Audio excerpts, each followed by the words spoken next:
اعوذ باللہ من الشیطان الرجیم بسم اللہ الرحمن الرحیم فجاءتہ احداہما تمشی علی استحیاء، اب ان دو عورتوں میں سے دو لڑکیوں میں سے ایک آئی اس کے پاس چلتی ہوئی شرم کے ساتھ، لجاجت کے ساتھ اور شرم کے ساتھ۔ قالت ان ابی یدعوک، اس نے کہا کہ میرے والد آپ کو بلا رہے ہیں، لیجزیک اجر ما سقیت لنا، تاکہ آپ کو بدلہ دیں، اجر دیں، آپ نے جو مشقت اٹھائی جھیلی، پانی کھینچا کنویں سے ہماری بھیڑوں بکریوں کے لیے، تو اجر ما سقیت لنا، ہمارے والد چاہتے ہیں کہ آپ کو کچھ اس کا اجر دیں۔ فلما جاءہ، جب وہ وہاں پہنچے اس کے پاس، وقص علیہ القصص، اور سارا قصہ انہیں سنایا، ساری بات سنائی، سارا بیان۔ قال لا تخف، انہوں نے کہا اب ڈرو نہیں، نجوت من القوم الظالمین، تم نجات پا چکے ہو اب ظالموں کی قوم سے، یعنی یہاں تک ان کی رسائی نہیں ہے، یہاں آرام سے رہو، کوئی تمہیں کھٹکا نہیں ہوگا، کوئی اندیشہ نہیں ہوگا۔ ان کے بارے میں اصل میں اختلاف ہے کہ بعض لوگ انہیں شعیب قرار دیتے ہیں، حضرت شعیب علیہ السلام مدین میں چونکہ انہیں مبعوث کیا گیا، اور اسی اعتبار سے علامہ اقبال کا بھی وہ شعر ہے کہ اگر کوئی شعیب آئے میسر، شبانی سے کلیمی دو قدم ہے،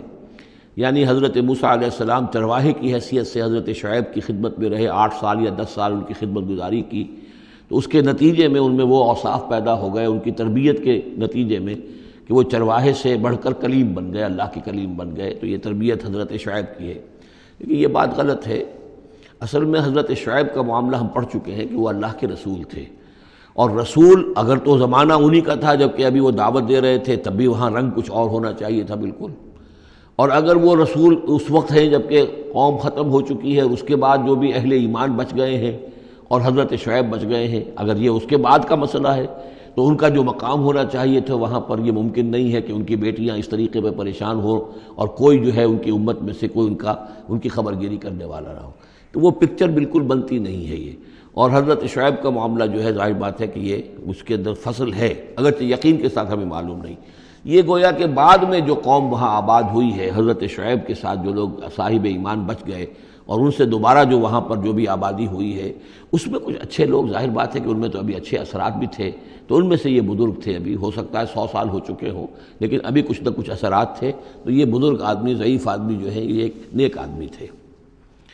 قالت احداہما یا ابت استاجرہ،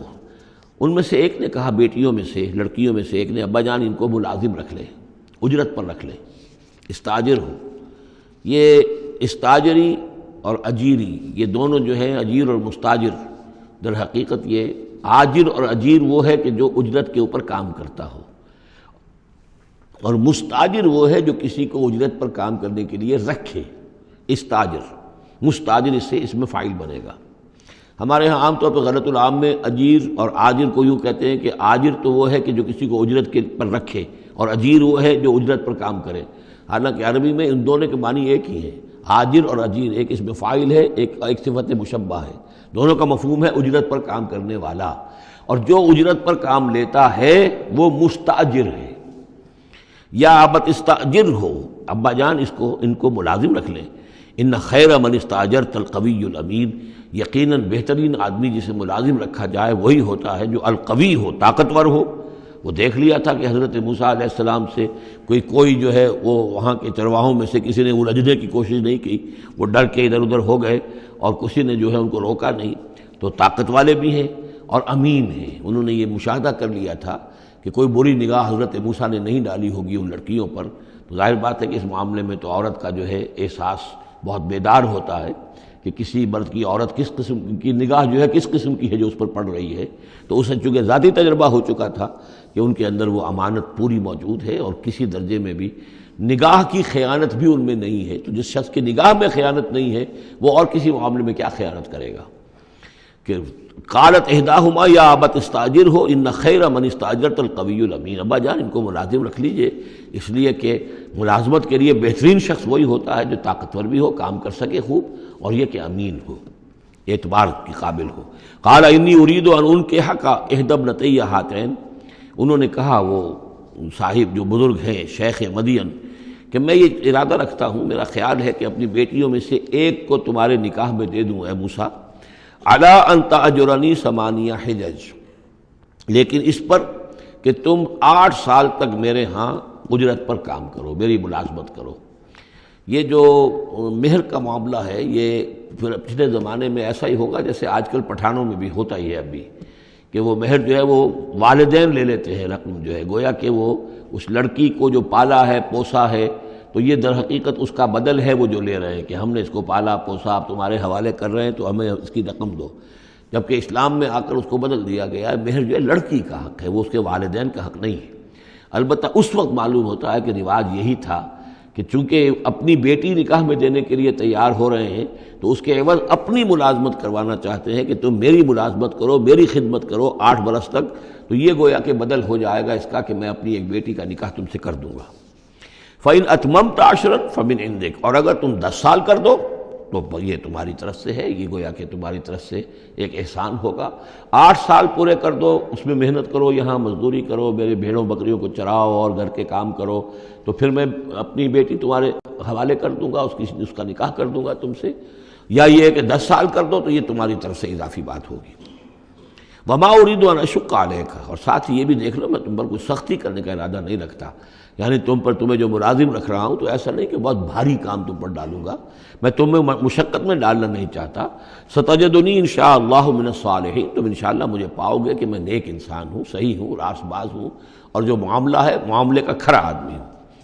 قال ذلك بینی و بینک، حضرت موسیٰ نے فرمایا ٹھیک ہے، یہ پھر میرے اور آپ کے درمیان یہ بات طے ہو گئی۔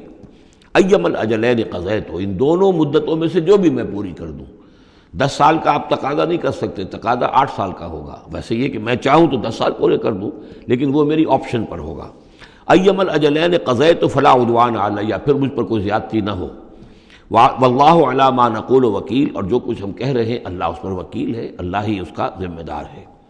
فلما قضا موسیٰ الاجل، جب موسیٰ نے وہ مدت پوری کر دی، وسارا باہلہ، اب وہ اپنے گھر والوں کو لے کر چلے، اب مصر کی طرف واپس لوٹ رہے ہیں کہ اب اتنا عرصہ بیت گیا ہے، 10 سال ہو گئے یا 8 سال ہو گئے یا 9 سال ہو گئے،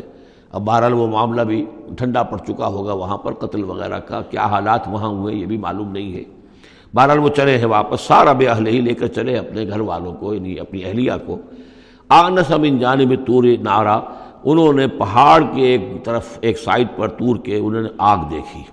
قال لأہلہم کثوا، انہوں نے کہا اپنے گھر والوں سے کہ ذرا یہاں انتظار کرو، ٹھہرو، انی آنست نارا، میں نے آگ دیکھی ہے، لعلی آتیکم منہا بخبر، ہو سکتا ہے کہ میں وہاں سے یہاں جاؤں اور وہاں سے کوئی خبر لے کر آؤں،